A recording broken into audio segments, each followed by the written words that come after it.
હાલો વિદ્યાર્થી મિત્રો, કેમ છો? મારી યુટ્યુબ ચેનલમાં આપનું હાર્દિક સ્વાગત છે। આજે આપણે ગુજરાત પાક્ષિક 1/6/2026 અંકનું આપણે ભણવાનો પ્રયત્ન કરશું, જે પરીક્ષાની દ્રષ્ટિએ ખૂબ આઈએમપી હોય તો કન્ટેન્ટ ગુજરાત પાક્ષિક, જે ગુજરાત માહિતી કચેરી દ્વારા પ્રકાશિત પાક્ષિક, તો તેમાં જે આઈએમપી મુદ્દા હોય, જે ગૌણ સેવા પસંદગી મંડળની એક્ઝામ હોય કે પંચાયતની એક્ઝામ હોય, તેમાં પૂછાવાની ખૂબ મોટી સંભાવના છે। કરંટનો ટોપિક હોય, સામાન્ય જ્ઞાનનો ટોપિક હોય, તો તેમાં આમાંથી અવારનવાર પ્રશ્નો પૂછાઈ શકે। તો આપણે ભણીએ ગુજરાત પાક્ષિક 12 વર્ષ વિશ્વાસના, વિકાસના અને જનકલ્યાણના। તો હવે આપણે જોઈએ કે આ પાક્ષિકમાં ખાસ કરીને અત્યારે જે ગરમી પડે છે, તો વિદ્યાર્થી મિત્રો તરસ ન લાગવી હોય તો પૂરતા પાણી પીવાનું, છાશ લીંબુ પાણી પીવું, બપોરે બહાર નીકળો ત્યારે માથામાં ટોપી નાખવી, ખાસ વિદ્યાર્થી મિત્રો બાળકો, વૃદ્ધો અને બીમાર વ્યક્તિઓ તડકામાં ફરવાનું ટાળવું, આંખોના રક્ષણ માટે સનગ્લાસ અને ત્વચાના રક્ષણ માટે સનસ્ક્રીન લગાવવાનો, આ બધા ઉપર ખાસ ધ્યાન રાખજો વિદ્યાર્થી મિત્રો, કારણ કે તડકો બહુ ભયાનક અત્યારે પડી રહ્યો છે। હવે આપણે જોઈએ કે શું મહત્વનું છે।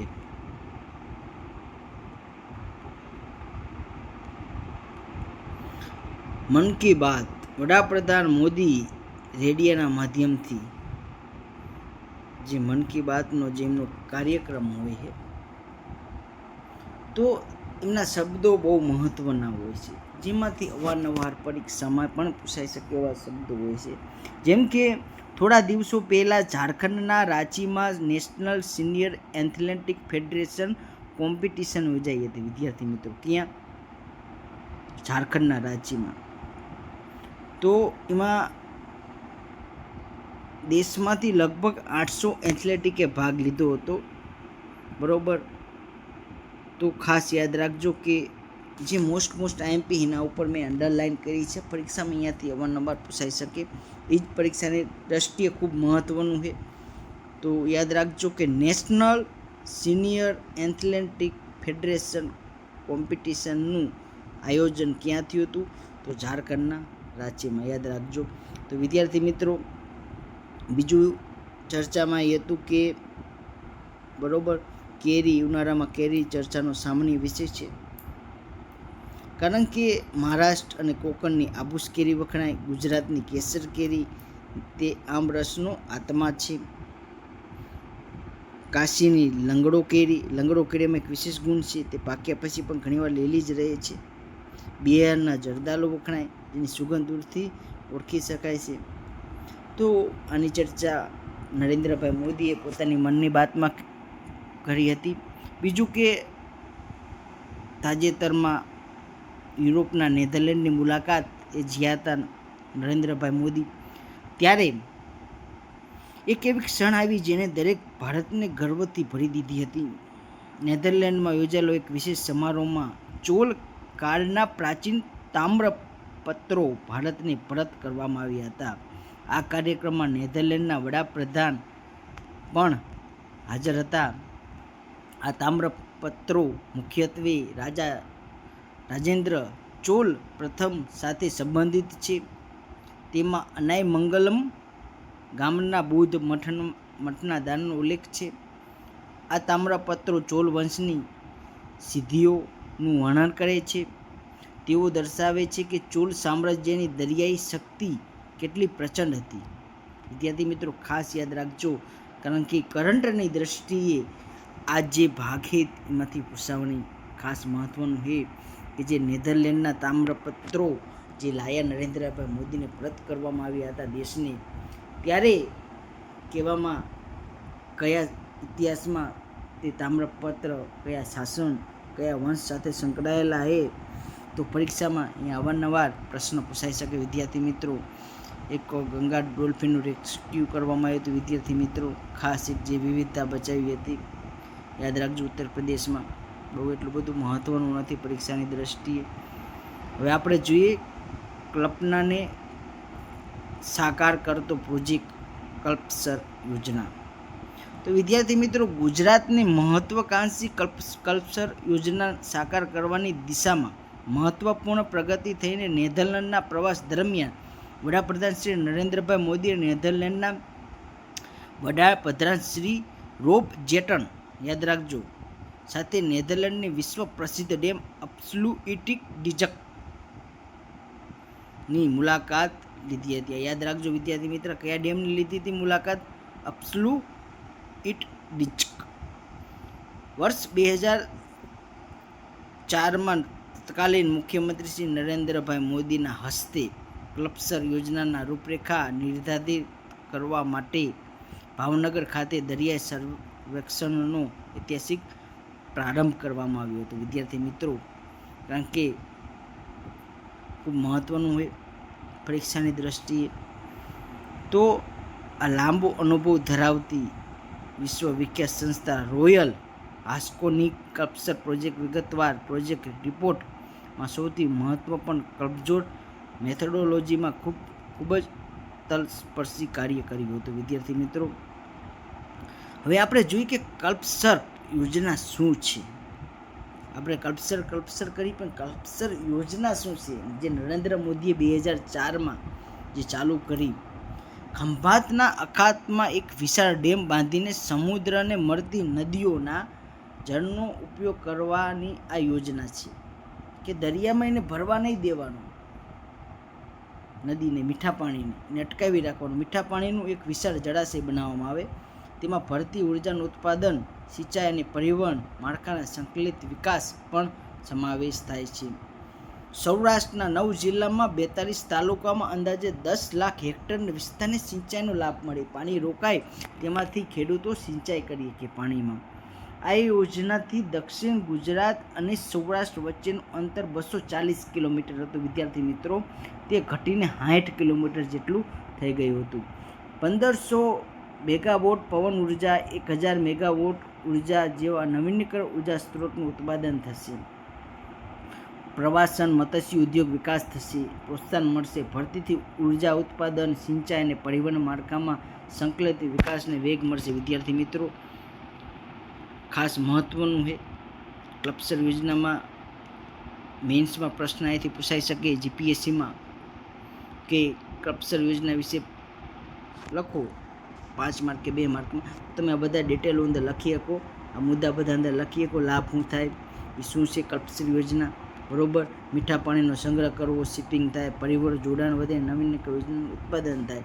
તો આવા મુદ્દા તમે એમાં લખી શકો. વિદ્યાર્થી મિત્રો, હવે આપણે જોઈએ કે નરેન્દ્રભાઈ મોદી અત્યારે એમના 12 વર્ષ પૂરા થઈ ગયા કે તે પોતે વડાપ્રધાન તરીકે સેવામાં. તો જોઈએ કે નરેન્દ્રભાઈ મોદી 26 મે 2014ના રોજ વડાપ્રધાન તરીકે શપથ લીધા હતા. કારણ 26 મે 2014 અને 2001થી 2014 સુધી ગુજરાતના મુખ્યમંત્રી તરીકે પણ એમને સેવા આપી હતી. વિદ્યાર્થી મિત્રો, યાદ રાખજો, ખાસ પરીક્ષામાં પૂછાઈ શકે. 2014માં દેશના વડાપ્રધાન પદે 12 વર્ષ પૂર્ણ થયા. 2014થી એટલે અત્યારે 2026, એટલે કે 26 મે 2026ના રોજ વડાપ્રધાન નરેન્દ્રભાઈ મોદીના 12 વર્ષ પૂર્ણ થયા. ખાસ મહત્વનો દિવસ. બીજું વિદ્યાર્થી મિત્રો કે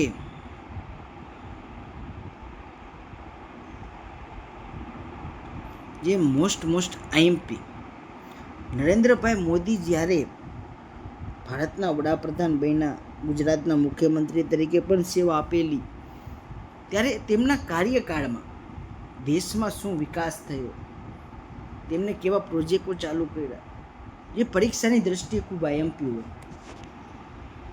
કઈ યુનિવર્સિટીઓ બનાવી, ટ્રાન્સપોર્ટ સુવિધાઓ કેવી બધી બનાવી, દેશની જીડીપીમાં શું વિકાસ કરાયો, નવીનીકરણ યોજનાઓ કેવી કર્યો વિકાસ, તો એની એક ઝલક આપણે જોઈએ.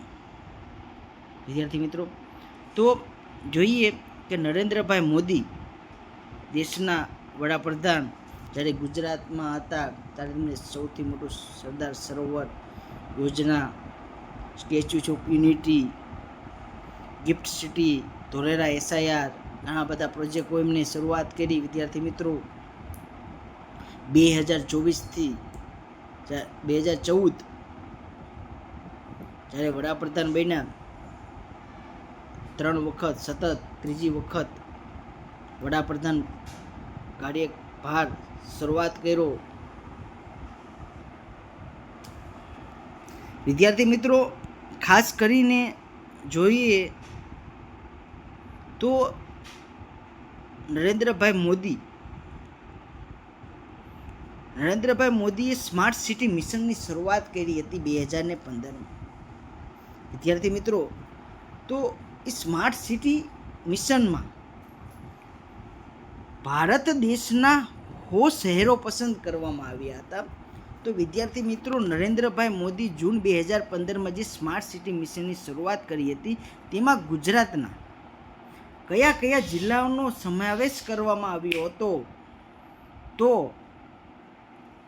એ જિલ્લા પરીક્ષામાં ખૂબ મહત્ત્વના છે, કારણ કે વિદ્યાર્થી મિત્રો એમાં અમદાવાદ, સુરત, વડોદરા, રાજકોટ, ગાંધીનગર અને દાહોદ કુલ 6 શહેરોની પસંદગી કરવામાં આવી હતી. વિદ્યાર્થી મિત્રો પૂછાઈ શકે કે સ્માર્ટ સિટી મિશન અંતર્ગત ગુજરાતના કયા જિલ્લાઓની પસંદગી કરવામાં આવી હતી સ્માર્ટ સિટી મિશનમાં? તો ખાસ યાદ રાખજો કે 100 જિલ્લામાંથી ગુજરાતના કેટલા જિલ્લાઓની પસંદગી કરવામાં આવી હતી. પરીક્ષાની દ્રષ્ટિએ ખૂબ IMP હોય, કારણ કે વિદ્યાર્થી મિત્રો કે એમના કાર્યક્રમમાં અમદાવાદમાં મેટ્રો, BRTS, બુલેટ ટ્રેન જેવા સફળ પ્રોજેક્ટની શરૂઆત થઈ હતી. વિદ્યાર્થી મિત્રો ભારતનું પ્રથમ હેરિટેજ સિટી અમદાવાદ.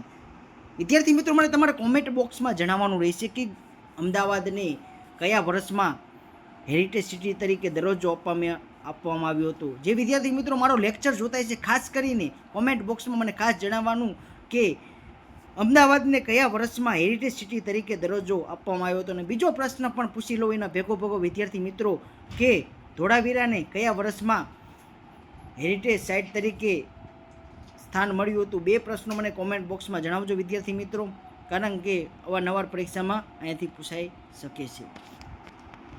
બીજું કે વિદ્યાર્થી મિત્રો કે નરેન્દ્રભાઈ મોદી વડાપ્રધાન બન્યા 12 વર્ષ પૂર્ણ કર્યા. એમાં એક મોટો પ્રોજેક્ટ હતો બુલેટ ટ્રેન, જે અમદાવાદ અને મહારાષ્ટ્રના મુંબઈ સુધીની જે મોટો પ્રોજેક્ટ છે. જે બુલેટ ટ્રેન 14 સપ્ટેમ્બર 2017ના રોજ વડાપ્રધાન નરેન્દ્ર મોદીએ જાપાનના ભૂતપૂર્વ વડાપ્રધાન શિન્ઝો આબેની ઉપસ્થિતિમાં બુલેટ ટ્રેનની પ્રોજેક્ટનો શિલાન્યાસ કર્યો હતો. વિદ્યાર્થી મિત્રો વડાપ્રધાન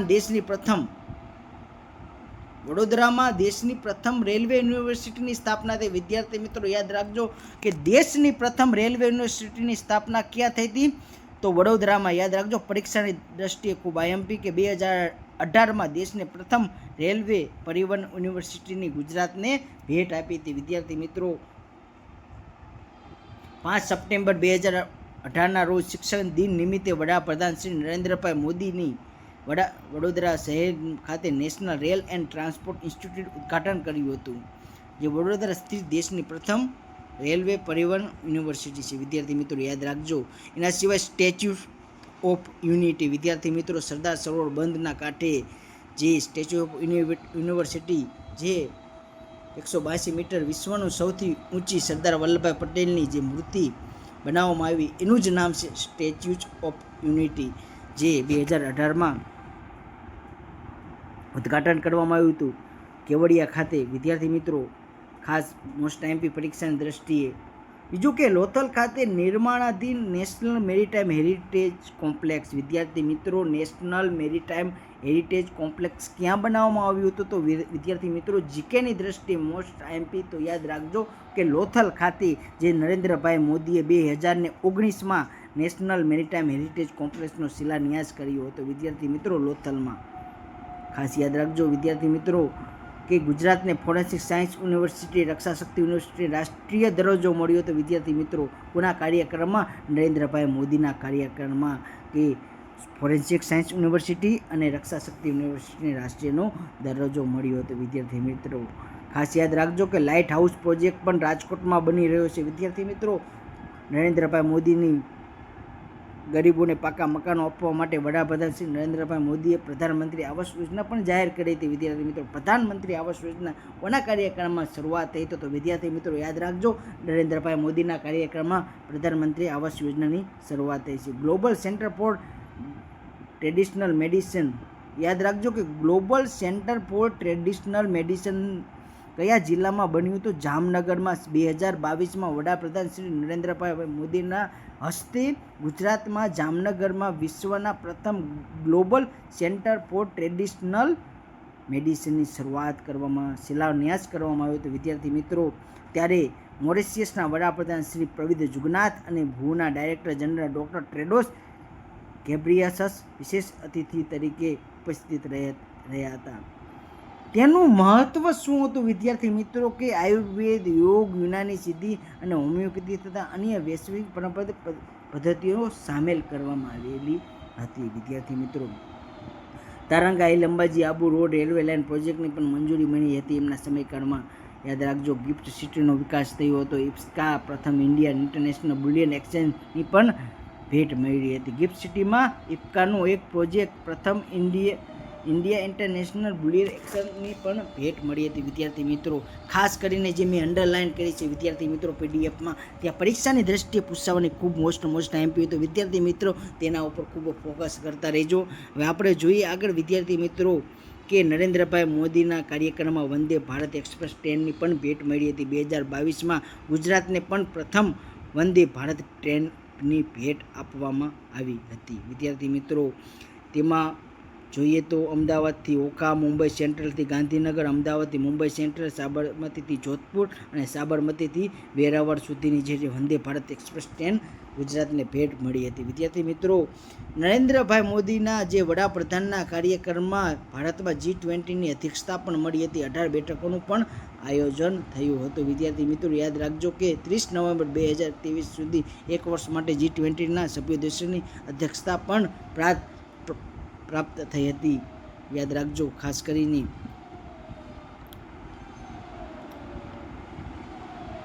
રાજકોટમાં રાજ્યનું પ્રથમ ગ્રીનફિલ્ડ એરપોર્ટ પણ બન્યું હતું.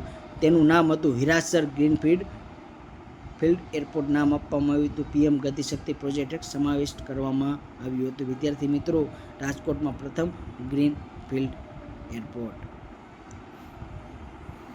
રાજકોટ ખાતે ગુજરાતની પ્રથમ અત્યાધુનિક એમ્સનું પણ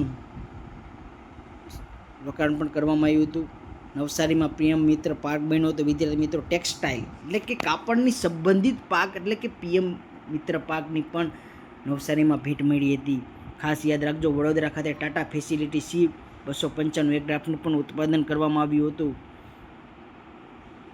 દાહોદ ઇલેક્ટ્રોનિક લોકોમોટિવ એન્જિનનું ઉત્પાદન મેક ઇન ઇન્ડિયા પ્રોજેક્ટ એટલે સ્વદેશી માટેનો જે એક પ્રોજેક્ટ દાહોદમાં બની રહ્યો ઇલેક્ટ્રોનિક લોકોમોટિવ એન્જિનનું ઉત્પાદન માટે એક રેલવે એક સ્વદેશી હોય 100% મેક ઇન ઇન્ડિયા પ્રોજેક્ટ તરીકે 9000 HPનું પ્રથમ લોકોમોટિવ એન્જિન દેશમાં 2025માં દાહોદ ખાતે તેનું બનાવવાની શરૂઆત થઈ હતી. ખાસ મોસ્ટ આઈએમપી પરીક્ષાની દ્રષ્ટિએ યાદ રાખજો વિદ્યાર્થી મિત્રો કચ્છમાં વિશ્વના સૌથી મોટો હાઇબ્રિડ રિન્યુએબલ એનર્જી પાર્કની પણ ભેટ મળી. વિદ્યાર્થી મિત્રો યાદ રાખજો કચ્છમાં વિશ્વનો સૌથી મોટો હાઇબ્રિડ રિન્યુએબલ એનર્જી પાર્ક. તો વિદ્યાર્થી મિત્રો આ પ્રશ્ન બધા મેન્સમાં તમે GPSCમાં પણ લખી શકો કે રિન્યુએબલ પ્લાન્ટ કેટલા 30 ગીગાવોટનું ઉત્પાદન ક્ષમતા ધરાવતો આ રિન્યુએબલ પાર્ક ખાવડા વિસ્તારમાં આવેલો કચ્છમાં જે સોલાર પેનલ છે તેના દ્વારા જે વીજળી ઉત્પન્ન થાય સૂર્ય ઉર્જા એક રિન્યુએબલ એનર્જી છે. સૂર્યમાંથી જે વીજળી ઉત્પન્ન થાય એવો project hybrid renewable energy park કચ્છમાં શરૂઆત કરી હતી. અમદાવાદમાં મેટ્રો રેલ પ્રોજેક્ટની પણ સ્થાપના કરી હતી, શરૂઆત કરી હતી. ભરૂચમાં રાજ્યમાં પ્રથમ બલ્ક ડ્રગ પાર્કનું પણ નિર્માણ કર્યું હતું. વિદ્યાર્થી મિત્રો ભરૂચમાં રાજ્યના પ્રથમ બલ્ક ડ્રગ પાર્કનું નિર્માણ પણ તેમના કાર્યક્રમમાં થયું હતું. વડાપ્રધાન નરેન્દ્રભાઈ મોદી. ભાવનગર ખાતે વિશ્વનો પ્રથમ CNG ટર્મિનલ પોર્ટનું નિર્માણથી કાર્ગો પરિવહન ક્ષમતા વધારવા લક્ષ્યની સાથે ભાવનગર ખાતે વિશ્વનો પ્રથમ સીએનજી ટર્મિનલ પોર્ટનું નિર્માણ થવા જઈ રહ્યું છે. ઓક્ટોબર 2022માં વડાપ્રધાન શ્રી નરેન્દ્રભાઈ મોદીના આ સીએનજી ટર્મિનલ પોર્ટનું ભૂમિપૂજન કર્યું હતું. આ ટર્મિનલ બંદર કાંગો પરિવહન માટે નવું સીમાચિહ્ન બન્યું હતું. વિદ્યાર્થી મિત્રો યાદ રાખજો, ખાસ મહત્વનું છે. પછી ભારતનો સૌથી લાંબો cable stand bridge Sudarshan Setu. વિદ્યાર્થી મિત્રો દ્વારકાને બેટ દ્વારકાને જોડતો જે આ સુદર્શન સેતુ કોના કાર્યક્રમમાં? વડાપ્રધાન નરેન્દ્રભાઈ મોદીના. પરીક્ષામાં એવું પૂછાઈ શકે કે સુદર્શન સેતુનું જે બન્યું તેનું લંબાઈ કેટલી? તો વિદ્યાર્થી મિત્રો યાદ રાખજો, 2.3 કિલોમીટરની લંબાઈ ધરાવતો આ બ્રિજ ક્યાં આવેલો હોય? દ્વારકાને બેટ દ્વારકાને જોડતો આ બ્રિજ સુદર્શન સેતુ ખાસ મહત્વનો એક પ્રોજેક્ટ છે. વિદ્યાર્થી મિત્રો યાદ રાખજો કે વડનગર ખાતે વિશ્વ સ્તરીય આર્કોલોજીકલ મ્યુઝિયમ પણ બનાવવામાં આવ્યું છે. જે વડનગર એટલે કે જે નરેન્દ્રભાઈ મોદીની જન્મભૂમિ, ત્યાં પણ એક આર્કોલોજીકલ મ્યુઝિયમ પણ બનાવવામાં આવ્યું હતું. વિદ્યાર્થી મિત્રો પરીક્ષાની દૃષ્ટિએ ખૂબ આઈએમપી હોય છે. અને ગુજરાતમાં હવે એક યજમાન થઈ રહ્યું છે. 24મી કોમનવેલ્થ ગેમ્સનું પણ યજમાન ગુજરાત હવે બની રહ્યું છે. કારણ કે 2030માં યોજનારી 24મી કોમનવેલ્થ ગેમ્સનું યજમાન હવે ગુજરાતમાં કરવામાં આવશે. આ જાહેરાત ગ્લાસ્કો સ્કોટલેન્ડ ખાતે કરવામાં આવી હતી. વિદ્યાર્થી મિત્રો તો યાદ રાખજો કે 24મી કોમનવેલ્થ ગેમ્સનું યજમાન કોણ કરશે? તો ગુજરાત કરશે. એમાં તે ખાસ અમદાવાદ શહેરમાં રમવા જઈ રહી છે 24મી કોમનવેલ્થ ગેમ. સોમનાથમાં સ્વાભિમાન પર્વનું આયોજન કરવામાં આવ્યું હતું 2026માં. ત્યારે નરેન્દ્રભાઈ મોદી પણ હાજર રહ્યા હતા જાન્યુઆરી 2026માં. ખાસ યાદ રાખજો વિદ્યાર્થી મિત્રો. સાણંદમાં માઇક્રોન સેમિકન્ડક્ટર ફેસિલિટીનો પણ શુભારંભ કરવામાં આવ્યો હતો. વિદ્યાર્થી મિત્રો સાણંદમાં માઇક્રોન સેમિકન્ડક્ટરનો પણ યાદ રાખજો. યુનિફોર્મ સિવિલ કોડ યુસીસી વિધેયક ગુજરાત વિધાનસભામાં પસાર થયું. વિદ્યાર્થી મિત્રો યુસીસી લાગુ કરનાર ગુજરાત દેશનું બીજું રાજ્ય બન્યું હતું. વિદ્યાર્થી મિત્રો યાદ રાખજો કે આના પહેલાં પ્રથમ ઉત્તરાખંડે પણ યુસીસી લાગુ કર્યું અને ગોવામાં પણ યુસીસી લાગુ છે. વિકસિત ભારત 2047નો અમૃતકાળનો જેમાં ઘણો વિકાસ જે ભૂપેન્દ્રભાઈ પટેલના કાર્યકાળમાં યુસીસી બિલ પણ પસાર કરવામાં આવ્યું હતું. યુસીસી એટલે કે બધા ધર્મના અલગ અલગ જે કાનૂન હોય ને એક જ હેઠળ લાવવાનો કાયદો, કે જેમ કે સમાન નાગરિક સંહિતા, લગ્ન, છૂટાછેડા, વારસાગત, મિલકત, દત્તક, આવા બધા અલગ અલગ ધર્મ, ખ્રિસ્તી હોય કે મુસલમાન હોય કે હિન્દુ હોય, બધાના જે કાયદાઓ અલગ હતા તેને એક ઓલામાં લાવવાનો જે નિર્ણય કર્યો, જેને યુસીસી કહેવાય, યુનિફોર્મ સિવિલ કોડ. યાદ રાખજો વિદ્યાર્થી મિત્રો, પરીક્ષાની દ્રષ્ટિએ ખૂબ આઈએમપી છે કે યુસીસી લાગુ કરનાર હવે ગુજરાત બીજા નંબરનો દેશ રાજ્ય બની ગયું. વિદ્યાર્થી મિત્રો ખાસ કરીને ખૂબ મહત્ત્વના પ્રોજેક્ટ નરેન્દ્રભાઈ મોદીના કાર્યકાળમાં જે પ્રધાનમંત્રી આવાસ યોજના, શહેરી ગ્રામીણ સ્વસ્થ ભારત મિશન, વિદ્યાર્થી મિત્રો સોઇલ હેલ્થ કાર્ડની યોજના શરૂઆત કરી. ગુજરાત પ્રથમ રાજ્ય હતું મુકાવનારું સોઇલ હેલ્થ કાર્ડ. ઇનામ portal, Ayushman Bharat digital card, પ્રધાનમંત્રી કિસાન સન્માન નિધિ યોજના જેના 6,000 રૂપિયા આપવામાં આવે છે. તો ગરીબ કલ્યાણ યોજના, લખપતિ દીદી યોજના, કેના માટે? તેઓ પણ ગુજરાતની લખપતિ દીદી બની હતી. 1 લાખથી વધુ. વિદ્યાર્થી મિત્રો પ્રધાનમંત્રી જનધન યોજના, પીએમ વિશ્વકર્મા યોજના, પ્રધાનમંત્રી મુદ્રા યોજના, મિશન ઇન્દ્રધનુષ યોજના, રસીકરણ માટે સગર્ભા માતા મહિલાઓ માટેની પીએમ સૂર્યઘર યોજના, આ બધી યોજનાઓ ખાસ નરેન્દ્રભાઈ મોદીના કાર્યક્રમમાં શરૂઆત થઈ હતી. તો વિદ્યાર્થી મિત્રો જે નરેન્દ્રભાઈ મોદીએ અત્યારે 12 વર્ષ પૂર્ણ કર્યા પ્રધાનમંત્રીના, તેમાં એમનો વિકાસ શું કર્યો, દેશ માટે શું કર્યું તે આપણે ભણવાનો પ્રયત્ન કર્યા. મળશો નેક્સ્ટ લેક્ચરમાં. બીજો ભાગ આપણે ભણશું પાક્ષિકનો. બરાબર, આગળ શું શું પાક્ષિકમાં આપેલું છે ભણવાનો પ્રયત્ન કરો. પરીક્ષાની દ્રષ્ટિએ ખૂબ આઈએમપી વિદ્યાર્થી મિત્રો. અહીંથી અવારનવાર પ્રશ્નો પૂછાઈ શકે કે શું મહત્ત્વનું હોય. બરાબર, કે ક્યાં પ્રશ્નો પૂછાઈ શકે કે યોજનાઓ કરી, કે યુનિવર્સિટીની સ્થાપના કરી, કે સંસ્થાની સ્થાપના કરી, કે મેટ્રોની સ્થાપના કરી, ઇન્ટરનેશનલ સ્તરથી શું દેશ માટે લાવ્યા, અલગ અલગ એગ્રીમેન્ટ, અલગ અલગ એમયુ, જે ખૂબ પરીક્ષાની દ્રષ્ટિએ ખૂબ આઈએમપી હોય તે આપણે ભણવાનો પ્રયત્ન કર્યો. મળીએ નેક્સ્ટ લેક્ચરમાં. જય હિન્દ, જય ભારત.